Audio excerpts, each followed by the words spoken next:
Siyudad sa Bacardi, ang unang emperador mao si Juan I.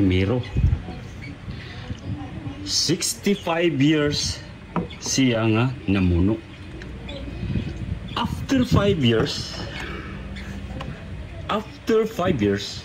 nagmasakit ang maong emperor. Ug gipatawag niya ang tanan niyang mas naligan kay magsilik siya kung kinsay iyang isunod ng pagka-emperador. Ang iyang napilian mao si Chivas Regal. Niingon din ng emperador, pamili sa akong nga tanan sakyanan kung unsay mo ganahan kay ihatag nako.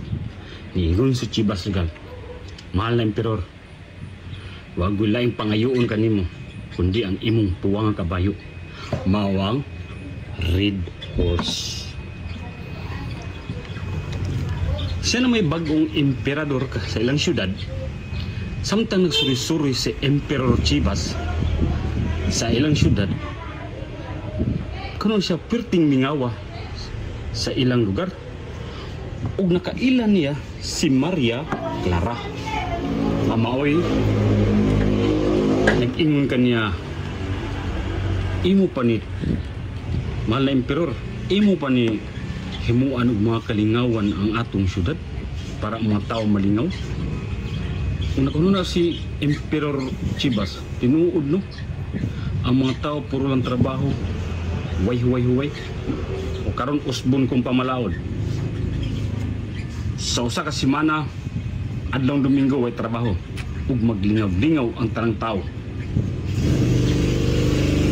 Ug ipatawag niya ang banggiitan niya nga panday mao si Alfonso I. Ingon sa Alfonso, mahal na emperor, unsa may ipabuhat ni kanako? Maghimo kitag mga bar diri sa atong syudad. Yakin sa may manage ay kabalaka na ako'y nakaila si Maria Clara. Nya kuya ra ba kini mahal na emperor? Kinahanglan gyud ta inig mga gahi ug isog nga mga tawo nga mobantay. Ayaw kabalaka. Alfonso, kag naa ako'y duha ka fighter nga sinaligan ako. Si Kulapo ug si San Miguel. Adiha diyan sugo sa Bacardi ang mga bar gisuno ra day ni.